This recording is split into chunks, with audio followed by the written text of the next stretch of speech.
My name is Dan, and I am 32 years old. On paper, I am successful with a great job in finance and a nice apartment in Chicago, but my family sees me as nothing more than a walking ATM. For years, they have funneled my money to my younger sister Amanda while I struggled. When I finally got a major promotion, instead of celebrating my success, they demanded I fund her extravagant lifestyle dreams. Before I share this heartbreaking story, let me know where you are watching from and hit that subscribe button if you have ever felt taken advantage of by the people who should love you the most. Growing up in a small town in Illinois, our family of four seemed normal from the outside. My father Gerald worked as an accountant at a local firm, while my mother Patricia taught third grade at the elementary school. To neighbors and friends, we were the picture-perfect American family.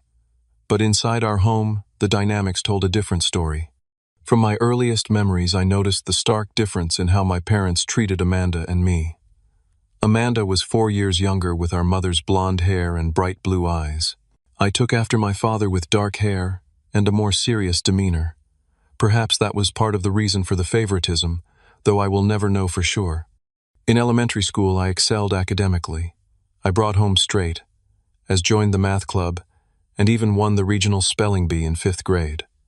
My achievements were met with nods and brief acknowledgments. "That is what we expect from you, Dan," my father would say, barely looking up from his newspaper. My mother might add, "You are smart, so good grades should come easily to you." When Amanda started school, the contrast became painfully obvious. She struggled with reading and math, often bringing home C's and the occasional B. Yet our parents showered her with praise. "Look how hard she is trying," they would exclaim. Any improvement, no matter how small, warranted celebration dinners and small gifts. I remember sitting at those dinners, picking at my food while everyone fawned over Amanda for achieving what had always been my minimum expectation. My 12th birthday stands out vividly in my memory. I had asked for a new bike since I had outgrown my old one.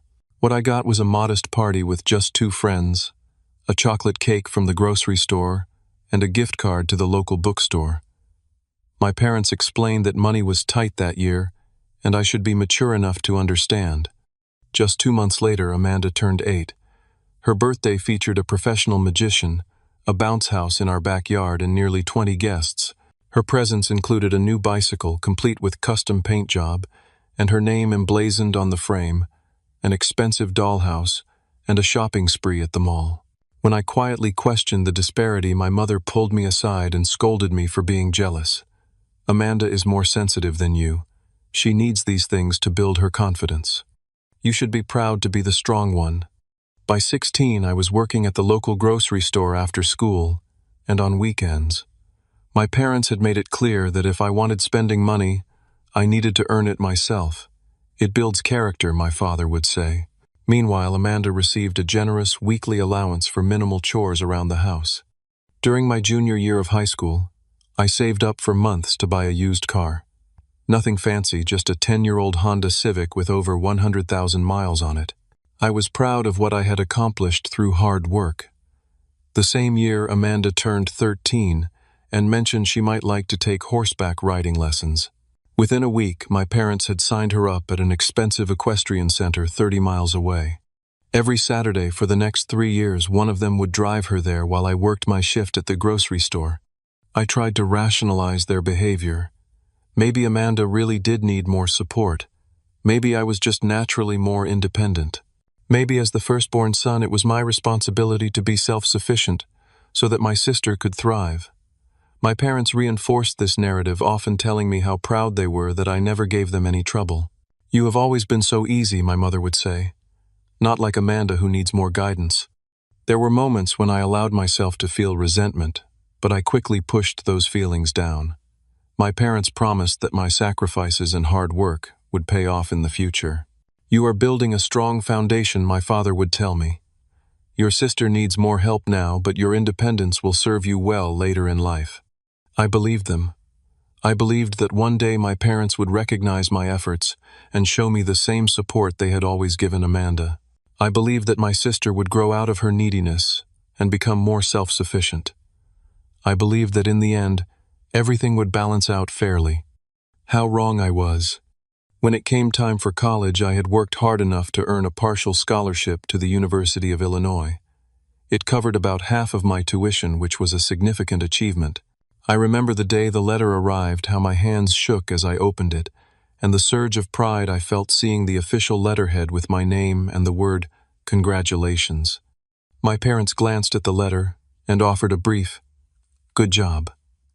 Then the conversation immediately turned to how I would cover the remaining costs. There would be no financial help from them, that much was clear from the start. Student loans and continued work would be my path forward. I moved into the cheapest dormitory on campus, a cramped building from the 1962nd, with communal bathrooms and no air conditioning. My roommate Brad was in a similar financial situation, and we bonded over our shared experiences of working multiple jobs while maintaining full course loads. I worked 20 hours per week at the campus bookstore, another 15 hours waiting tables at a local restaurant on weekends, all while taking 18 credit hours each semester in my finance program. Amanda graduated high school 2 years after I started college. Despite her average grades and minimal extracurricular activities, my parents announced they would be sending her to Westfield University, a private school with tuition nearly 3 times what I was paying. Not only would they cover her full tuition, but they also rented her a modern 1-bedroom apartment just off campus. She needs her own space to focus, my mother explained, during a rare phone call to me. I was surviving on ramen noodles and peanut butter sandwiches, often choosing between buying textbooks or getting enough groceries for the week. Meanwhile, my social media feed showed Amanda posting pictures from her fully furnished apartment, complete with new furniture and the latest MacBook Pro. The first time my parents called me for money, I was in my junior year. Amanda's car, a graduation gift from our parents, had broken down. She needed $800 for repairs, and apparently my parents were a bit short this month.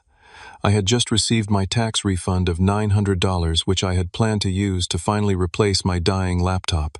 "Your sister really needs your help, Dan," my mother said. "You know how important that car is for her social life and internship." I transferred the money that same day, telling myself it was a one-time thing. The laptop could wait another semester. My parents and sister were effusive with their gratitude, telling me what a lifesaver I was and how they would make it up to me. That gratitude lasted about a week before things returned to normal with sparse communication, unless they needed something. As I progressed through my finance degree with a minor in economics, I poured myself into my studies. I was determined to secure a good job after graduation, one that would finally give me financial stability. I joined the investment club, networked with alumni, and completed an unpaid internship during my junior year summer, living on credit cards because I could not afford to turn down the opportunity. Amanda, meanwhile, changed her major 3 times, finally settling on fashion merchandising. Her social media showcased weekend trips to New York and Chicago for fashion inspiration, shopping sprees for building her professional wardrobe, and spring break vacations to Miami with friends, all funded by my parents, who still claimed they could not help me with even basic expenses. During my senior year, the calls for financial help became more frequent. Amanda's laptop crashed, $300 she needed. Professional clothing for an interview, $400. Her rent was late due to an accounting error, $700.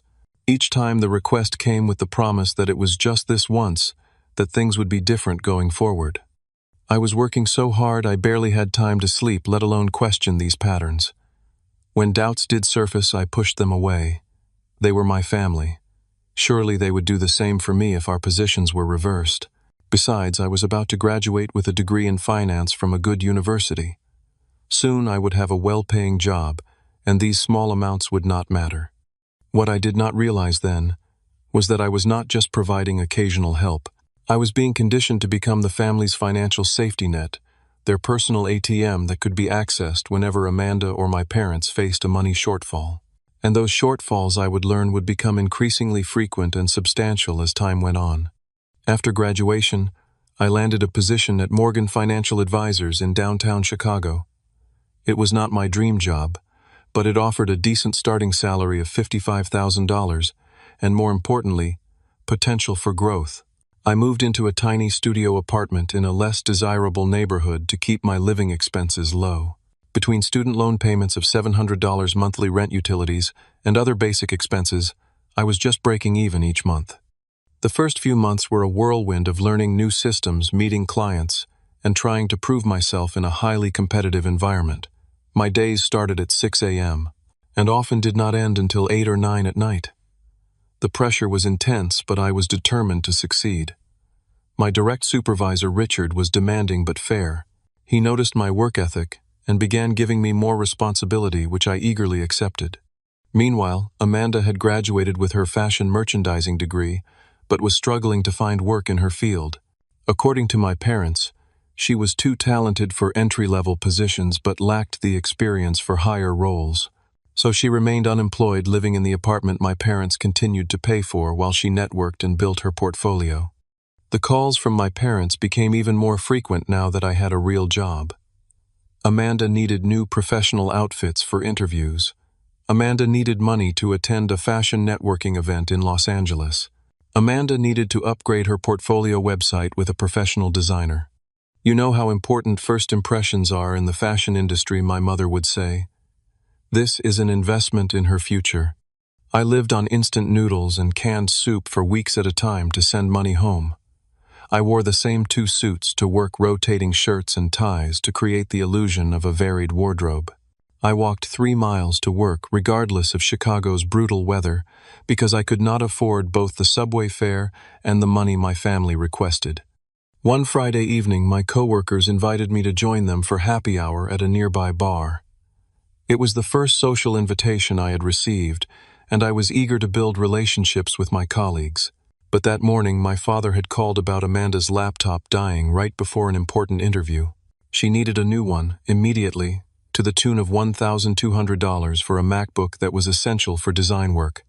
My entire entertainment budget for the month, along with my emergency fund, went to that purchase. I had to decline the happy hour invitation, making up an excuse about prior commitments.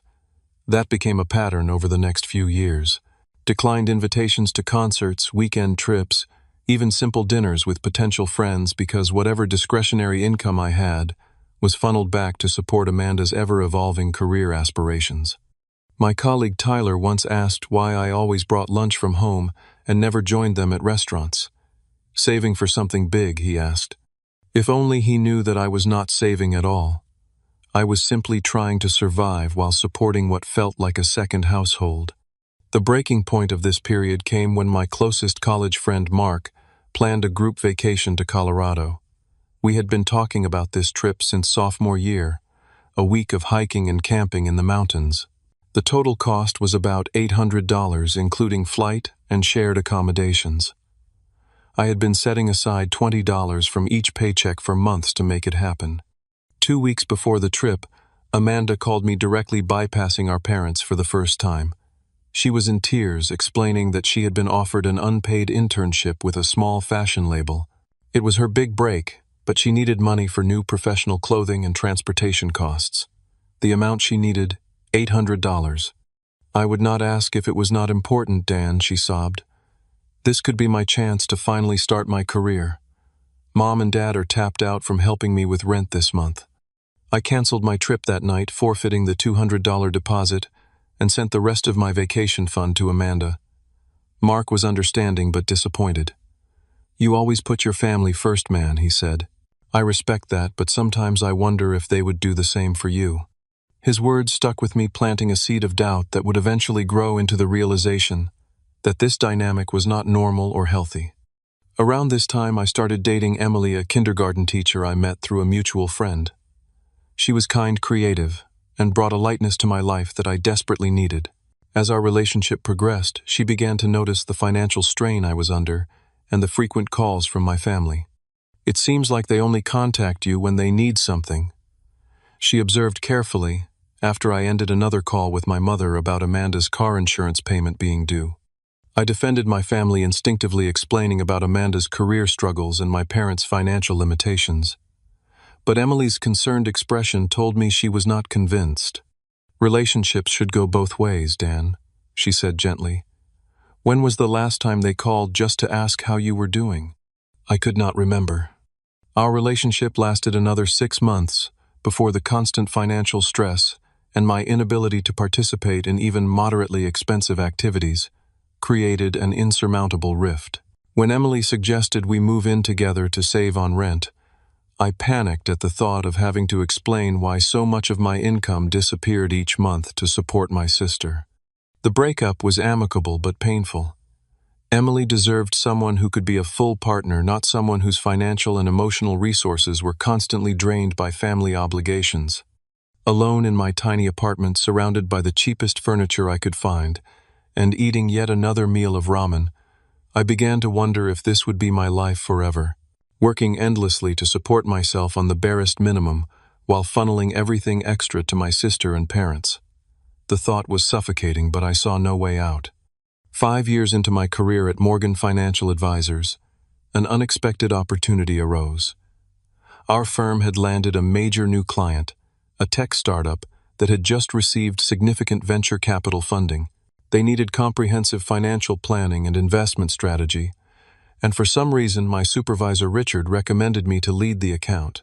"You have shown exceptional analytical skills and dedication," he told me. "This client needs someone who can think outside the box while maintaining absolute precision. I believe you are ready for this challenge." The pressure was immense. This client could mean millions in revenue for our firm, and failure would not only damage our reputation, but potentially end my career advancement. For 3 months, I worked nearly around the clock, developing innovative investment strategies tailored to the unique needs of a growing tech company. I researched industry trends, analyzed market projections, and created detailed financial models. I slept on the office couch more nights than I slept in my own bed. The presentation to the client was scheduled for a Monday morning, and I spent the entire weekend beforehand refining every detail, practicing my delivery until I could recite it in my sleep. When the day came, I was exhausted but prepared. The presentation went better than I could have hoped. The client asked challenging questions which I answered confidently, drawing on the extensive research I had done. By the end of the meeting, they were not only impressed but enthusiastic about working with me specifically. 2 weeks later, Richard called me into his office. The client had signed a 3-year contract with our firm, one of the largest in our company's history, and they had specifically requested that I continue as their primary advisor. "This is a game changer for your career," Dan Richards said with a rare smile. "The partners have taken notice. We are promoting you to senior financial advisor with a significant salary increase.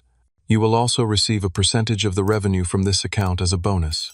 My salary would more than double to $120,000 annually plus potential bonuses. After 5 years of scraping by, of denying myself even small luxuries, of sending a substantial portion of my income to support my sister's never-ending needs, I was finally going to have financial breathing room." I left Richard's office in a daze, hardly believing the turn my life had taken. That weekend I allowed myself to dream. I could move to a better apartment in a safer neighborhood. I could start seriously saving for retirement. I could even take a vacation, a real one, not just a long weekend within driving distance. For the first time in my adult life, I felt a sense of possibility, of open doors rather than walls closing in. I celebrated alone in my apartment, with a bottle of champagne I had been saving for a special occasion, sitting on my second-hand couch, and allowing myself to feel genuine pride in what I had accomplished through years of hard work and sacrifice. My colleague Andrew, who had joined the firm around the same time I did, took me out for drinks to celebrate my promotion. Unlike many of our co-workers, Andrew came from a similar background, having worked his way through college and carried student loan debt. He understood the significance of this achievement in a way others might not. To Dan, he toasted, raising his glass. "The hardest working guy I know who finally got the recognition he deserves." After a few drinks, I found myself opening up about my family situation, something I rarely discussed with anyone. I told him about the years of financial support I had provided, the sacrifices I had made, and how little acknowledgement I had received in return. Andrew listened without judgment, but his expression grew increasingly concerned. "Dan," he said, "finally, what you are describing is not normal family support. It sounds like your parents and sister have been taking advantage of you for years." "They are my family," I said automatically, the defense I had always used. "Yes, but family should support each other equally, in whatever ways they can," Andrew replied. "When was the last time they supported you emotionally, let alone financially. I had no answer. I have a friend who is a therapist, Andrew said carefully. Dr. Harrison specializes in family dynamics. Maybe talking to someone objective could help you sort through this. Initially, I dismissed the suggestion. Therapy seemed like an overreaction to what I had always viewed as simply fulfilling my family obligations. But Andrew's words stayed with me, and after a particularly demanding call from my mother about Amanda needing money for a fashion industry conference, I found myself making an appointment with Dr. Harrison.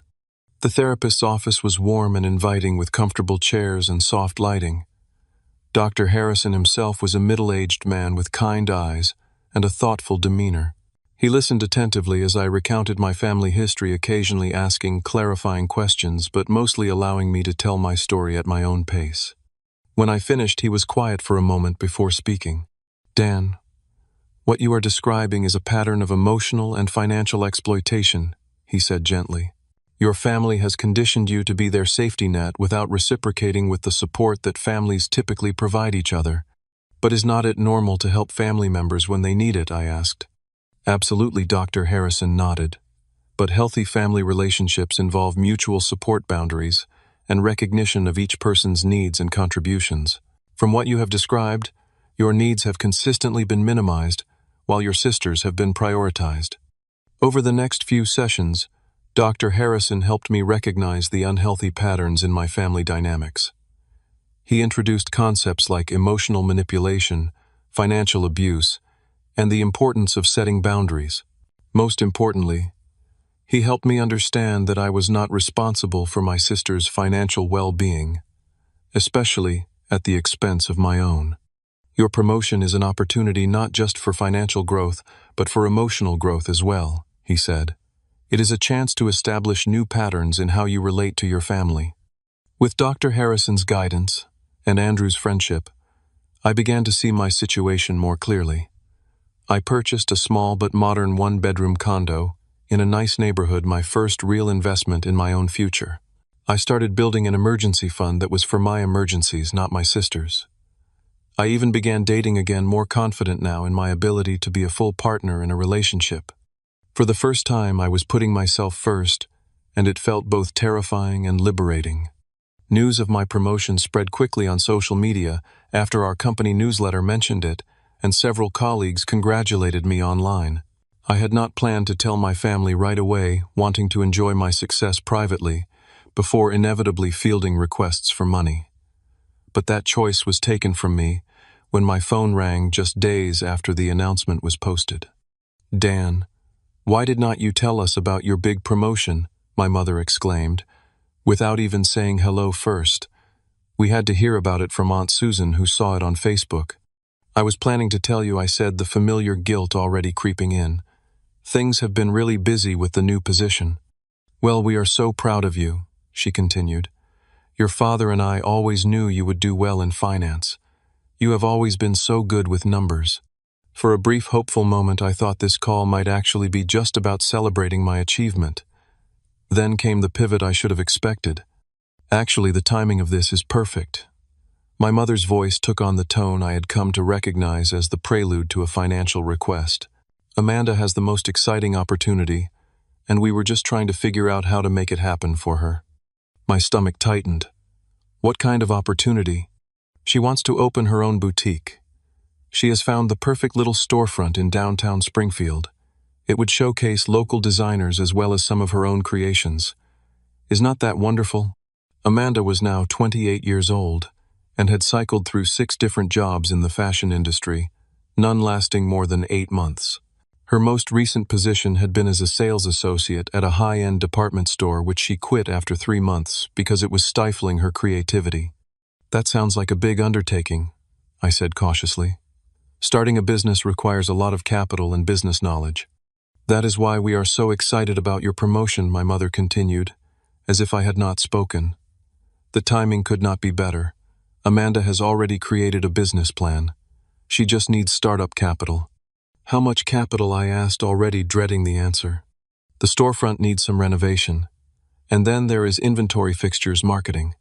The total comes to about $50,000. But it is an investment, Dan.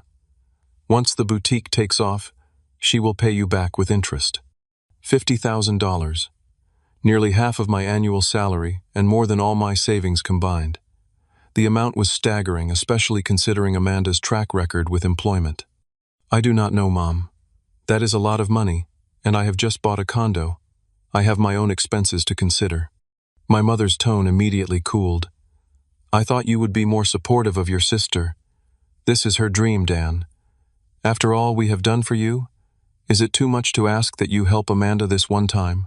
The familiar guilt tactics. After all we have done for you was a frequent refrain, though what exactly they had done remained nebulous. I had put myself through college, built my career without connections or support, and helped them financially for years. Let me think about it, I said, not ready for the confrontation that outright refusal would bring. Well, do not think too long, my mother replied. The landlord wants an answer on the storefront by the end of the month. We are having a family dinner this Sunday. Come by at 4 and we can discuss all the details. She hung up before I could respond. That Sunday, I drove the 2 hours to my parents' house with a sense of dread. Dr. Harrison and I had discussed strategies for setting boundaries, but facing my family in person would be the real test. When I arrived, it was clear this was not just a family dinner. Amanda had created a full presentation about her boutique concept, complete with mood boards, financial projections, and even a name, Amanda's Atelier. My parents sat beaming with pride as she showed me her plans. The financial projections were wildly optimistic, assuming the boutique would be profitable within 3 months. There was no contingency planning, no realistic assessment of the competitive landscape, and no acknowledgement of Amanda's lack of business experience. It was a fantasy, not a business plan. When the presentation ended, my parents and sister looked at me expectantly. "So what do you think, Amanda?" asked, her eyes bright with excitement. "Are you ready to be part of something amazing?" I took a deep breath. The concept is interesting, but the financial projections seem unrealistic. Most small businesses take years to become profitable if they survive at all. Amanda's face fell and my mother immediately jumped in. "Dan, why do you have to be so negative? This is your sister's dream. She has worked so hard on this plan." "I am not being negative," I replied, struggling to keep my voice even. "I am being realistic. Starting a business is risky under the best circumstances, and $50,000 is a significant investment." "Investment is the right word," my father interjected. "This is an investment in your sister's future. As her brother, you should want to support her success." "I do want her to succeed," I said. "But I also have to consider my own financial security. I have just bought a property. I have student loans to repay." "Always about you is not it," Amanda interrupted, tears forming in her eyes. "You have a great job and make tons of money now. I am just asking for help to get started. You owe this to me and to our parents, after everything they have done for you." There it was again. The claim that I somehow owed them, that my success belonged not to me, but to my family, despite years of evidence to the contrary. "What exactly do I owe you for?" I asked quietly. The room went silent. My parents exchanged glances. "We raised you," my father said finally. "We put a roof over your head, food on the table. We supported your education." "I worked my way through college," I reminded him. "I took out student loans that I am still paying off. Meanwhile, you paid for Amanda's entire education at a private university." "That was different," my mother insisted. "Amanda needed that specific program for her career path." "And I did not need support for mine?" I asked. "Do you have any idea how hard it was to work multiple jobs while maintaining a full course load? Or how many opportunities I missed because I could not afford to take unpaid internships or networking trips?" "You have always been more independent," my mother said dismissively. "Amanda is sensitive and needs more support." "She is 28 years old," I pointed out. "At what point does she become responsible for her own financial well-being?" Amanda burst into tears. "I cannot believe you are being so cruel. This is my one chance to make something of myself." My father put his arm around her. "Dan, we have already told the family about Amanda's boutique. Everyone is so excited for her. Your aunt and uncle are even planning to invest a small amount. We told them you would be providing the majority of the startup costs, since you just got that big promotion." I sat back, stunned. They had already told the extended family that I would fund this venture without even asking me first. The manipulation was breathtaking in its audacity. "So you just assumed I would hand over $50,000, I asked. "You did not think you needed my agreement before telling everyone I would be funding this." "You are family," my mother said, as if that explained everything. "Family supports each other. Your sister needs this chance, and you have the means to provide it. Why is this even a question?" The familiar pressure closed in around me, the expectation that I would once again sacrifice my own needs and financial security for Amanda's latest whim. But this time something was different. This time I had Dr. Harrison's voice in my head reminding me that I deserved to prioritize my own well-being. And I had finally reached my breaking point. I stood up slowly, gathering my thoughts. Years of suppressed frustration and resentment threatened to explode, but I forced myself to remain calm. This was too important to derail with uncontrolled emotion. "I need to clarify something," I said, my voice steady despite the adrenaline coursing through me. "I am not going to fund this boutique." The silence that followed was deafening. My mother recovered first. "Dan, be reasonable. This is not some frivolous request. This is Amanda's career we are talking about." "I understand that," I replied. "But I am not in a position to invest $50,000 in a high-risk venture with no guaranteed return. That represents nearly all of my savings." "But you just got a huge promotion," Amanda protested. "You can afford this." "My promotion does not erase years of financial struggle," I explained. "Do you know that I have been helping our parents support you financially since I was in college?" Amanda looked confused. "What are you talking about?" I turned to my parents. "Have you never told her about all the times you called me for money when she needed something? The car repairs, the rent payments, the new laptops and clothes for interviews." My mother had the grace to look uncomfortable, but my father doubled down. "Those were just small amounts to help your sister through rough patches. This is different." "Small amounts add up," I said. "In the past 7 years, I have sent over $30,000 to support Amanda. That is $30,000 I could have used to pay down my student loans, to build my own financial security, to occasionally enjoy the money I worked so hard to earn." I pulled out my phone and opened my banking app, scrolling through years of transfers. $800 for car repairs in my junior year of college. $1,200 for a new laptop when I was just starting my career and could barely pay my own rent. $700 for her apartment security deposit. $300 for professional clothing. The list goes on and on. My sister looked genuinely shocked. "I had no idea you were the one sending that money. Mom and Dad always said they were helping me." "They were helping you by asking me for money," I clarified. "Money that I often could not afford to give, but did anyway, because I was told it was my responsibility as the successful older brother." I turned back to my parents. "Do you know that I lived on ramen noodles for months at a time so I could send money home? That I walked to work in Chicago winters because I could not afford both public transportation and the money you requested? That I lost a relationship with someone I cared about because I could never afford to do normal couple activities?" My mother's eyes filled with tears. "We did not know it was such a hardship for you. You never said anything." "Would it have mattered if I did?" I asked. Every time I hesitated or questioned a request, I was reminded of my duty to family and made to feel selfish for considering my own needs. "But we paid for your childhood," my father argued. "We put you through school." "No, you did not," I corrected him. "I put myself through school with scholarships, student loans, and working multiple jobs. Meanwhile, you paid for Amanda's entire education at a private university that cost 3 times what mine did. You bought her a car while I saved for years to buy a used one. You rented her an apartment while I lived in the cheapest dorm available." The uncomfortable truth hung in the air between us. For the first time, I was laying bare the years of financial disparity and unfairness. "I have never asked you for anything," I continued. "Not when I was struggling through college, not when I was living paycheck to paycheck in my first apartment, not even when I needed emergency dental surgery and put it on a credit card because I could not afford to pay for it outright.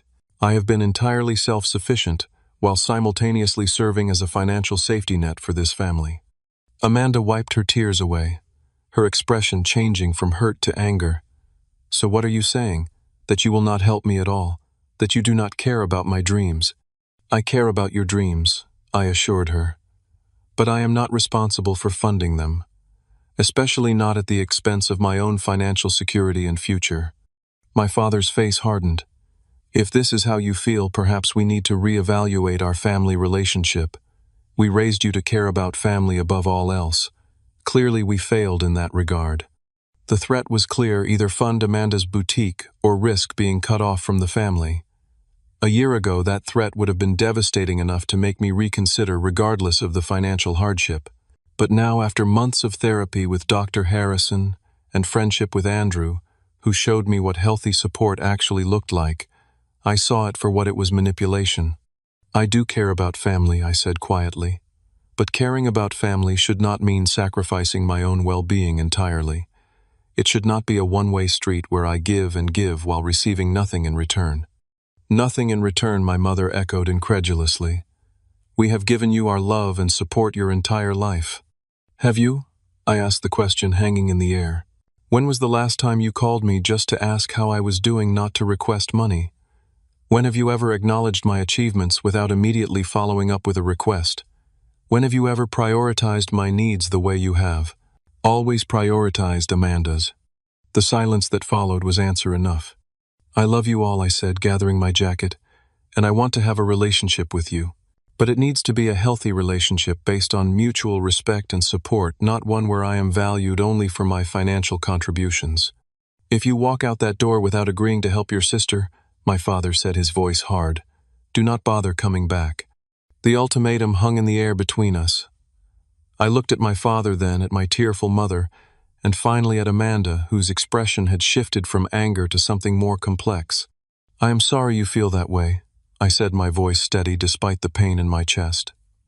When you are ready to have a relationship that is not contingent on my financial support, I will be here. I walked out, got into my car, and drove away, tears finally spilling down my cheeks once I was alone. But beneath the pain was something unexpected: relief. For the first time in my adult life, I had set a boundary with my family and stood my ground.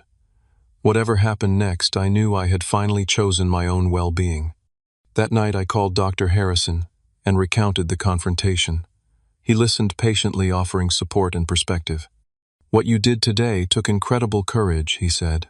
Setting boundaries with family is among the hardest things we do, especially when those relationships have been unhealthy for a long time. My father basically disowned me. I said, the reality of it still sinking in. That was his choice, Dr. Harrison reminded me. A choice made to try to control you through emotional manipulation. The question now is, what do you choose for yourself going forward? Andrew also provided unwavering support, inviting me to dinner at his apartment the following weekend and listening as I processed my conflicting emotions. You know what the craziest part is, I told him. Despite everything, I still feel guilty. Like maybe I should have just given them the money to keep the peace. That is how emotional manipulation works, Andrew said. They installed those guilt buttons in you over decades. It will take time to disable them. But you made the right choice, Dan. Your family needs to learn that you are a person worthy of respect and consideration, not just a walking ATM. For the first time, I began to believe that might be true. 3 months passed without contact from my family. The silence was both painful and freeing. Without the constant drain of their financial demands and emotional manipulation, I found myself with more energy and resources than I had experienced in years. I continued my sessions with Dr. Harrison, working through the complex emotions of setting boundaries with family and learning to prioritize my own well-being without guilt. I joined a support group for adults from dysfunctional families where I met others with similar experiences. Hearing their stories helped me recognize that my situation was not unique and that the path to healing, while difficult, was possible. Recovery is not linear, one group member named Thomas shared during a particularly impactful session. There will be days when you question your decisions, when the guilt feels overwhelming. But over time, those days become fewer, and the clarity becomes stronger. He was right. Some mornings I would wake up reaching for my phone muscle memory, urging me to check if my parents had called, a hollow feeling in my chest when I remembered the estrangement. Other days I reveled in the freedom of making decisions based solely on my own needs and desires of saving for my own future, without the expectation that those savings would be claimed by someone else. I focused on building a life that felt authentic and fulfilling. I redecorated my condo, creating a space that reflected my tastes and preferences. I joined a hiking group, spending weekends exploring trails around Chicago. I even took a cooking class, learning to prepare meals more satisfying than the instant noodles that had sustained me for so many years. 6 months after the confrontation, I met Melissa at a friend's dinner party. She was a pediatric physical therapist with a quick laugh and thoughtful questions. Our connection was immediate and easy, without the constant undercurrent of financial stress that had sabotaged my previous relationships. As we grew closer, I cautiously shared the situation with my family. Instead of judgment or pressure to reconcile at any cost, Melissa offered understanding and support.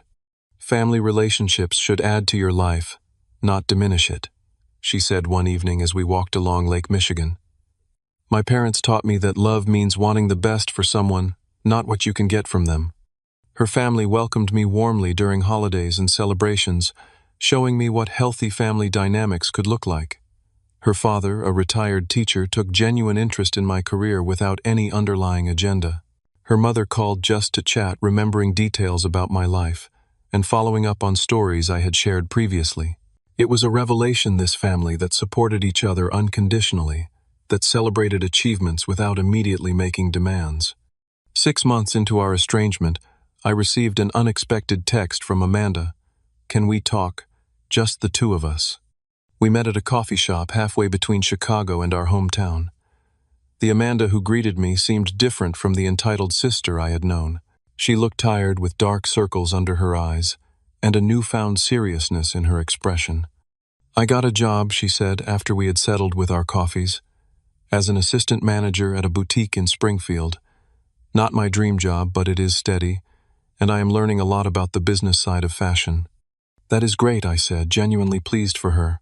"How are you liking it?" "It is hard work," she admitted. "Long hours dealing with difficult customers, but also rewarding in a way I did not expect. For the first time, I am earning my own money, making my own decisions." She took a deep breath. "I owe you an apology, Dan. After you left that day, I started thinking about everything you said, about all the money you sent over the years, money I never knew came from you, about how differently Mom and Dad treated us. It was not your fault," I said. "You were raised to expect that support." Maybe she acknowledged. "But I am an adult now. I should have questioned why everything came so easily to me while you were struggling. I should have asked why Mom and Dad always had money for my projects but claimed poverty when it came to helping you." Her eyes filled with tears. The boutique idea was unrealistic. "I see that now that I am actually working in the industry. I would have lost your money and probably ended up right back where I started, expecting more help." The admission stunned me. This self-awareness was entirely new for Amanda. "What happened after I left?" I asked. "At first, Mom and Dad were furious. Dad especially. He kept saying you had abandoned the family, that you were selfish and ungrateful." She stirred her coffee absently. "But then about a month later, I found all the bank statements. I was looking for some tax documents and came across a folder with records of all the transfers from your account over the years." She looked up at me. "I had no idea, Dan. No idea how much you had given us, how often, starting when you were barely making anything yourself. It made me question everything." Amanda explained that she had confronted our parents with the evidence, demanding to know why they had hidden the truth from her, and consistently portrayed me as the financially secure one who could afford to help. "They did not have a good answer," she said. "Just kept saying that you were better with money, that you did not need as much help, that family helps family. But seeing those amounts, knowing what you must have sacrificed, it changed something in me." She had moved out of the apartment our parents had been subsidizing and found a smaller place she could afford on her new salary. She had started making her own financial decisions, including setting up a budget and saving plan for the first time in her life. "I will not lie, it has been hard," she admitted. "I've had to learn lessons at 28 that you somehow figured out at 18, but it also feels good to be standing on my own 2 feet." We talked for hours, clearing the air about decades of resentment and misunderstanding. Amanda apologized repeatedly for her role in the family dynamic, for the entitlement she had displayed, and for never recognizing my struggles. "I want to have a relationship with you, Dan," she said, as we prepared to leave. "A real one based on being siblings who support each other equally, not just you supporting me. It might take time to figure out what that looks like, but I am willing to try if you are." I agreed, cautiously optimistic about building a new kind of relationship with my sister. We set clear boundaries, no financial support in either direction, unless it was a true, emergency regular check-ins that focused on emotional connection rather than material needs, and a commitment to honesty, even when it was uncomfortable. My parents were a different story. Despite Amanda's urging, they maintained that I had betrayed the family by refusing to fund her boutique. My father still refused to speak to me, while my mother occasionally sent text messages that alternated between guilt trips and surface-level pleasantries. I responded politely, but briefly, maintaining the boundaries I had established. Dr. Harrison helped me accept that not all relationships can be healed, especially when the other parties are unwilling to acknowledge harmful patterns or make changes.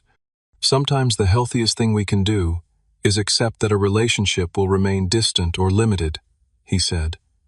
That does not mean you failed, or that you do not love your parents. It means you are respecting both their choices and your own need for a healthy life. A year after the confrontation, I received another promotion at work, becoming one of the youngest division heads in the company's history. Melissa and I moved in together, combining our resources to purchase a beautiful 3-bedroom house in a neighborhood with excellent schools, planning for the future we hoped to build together. Amanda came to our housewarming party, bringing a thoughtful gift she had saved for months to purchase. My parents were invited but declined to attend. While their absence held a certain sadness, it no longer defined my happiness or sense of self-worth. The most profound lesson I learned through this journey was that love should never require the erasure of self. Real love, whether in family relationships or romantic ones, involves mutual support, respect for boundaries, and recognition of each person's individual needs and dreams. I also learned that standing up for yourself, while painful in the moment, can lead to greater authenticity and joy in the long run. The temporary discomfort of conflict is often worth the lasting peace that comes from living in alignment with your own values and needs. Finally, I learned that family is not just about blood relations, but about the connections we nurture with those who truly see and value us. The family I have built with Melissa, with friends like Andrew, and even with the renewed, healthier relationship with Amanda, provides the support and love I always longed for. If you have ever felt exploited by the people who should love you most, know that you are not alone. Setting boundaries is not selfish. It is necessary for your well-being and for creating relationships based on mutual respect rather than exploitation. Have you ever had to set difficult boundaries with family members? Share your experience in the comments below. And if this story resonated with you, please hit that like button and subscribe to hear more stories about overcoming family challenges and building a life on your own terms. Thank you for listening to my journey. And remember, sometimes saying no to others is the only way to say yes to yourself.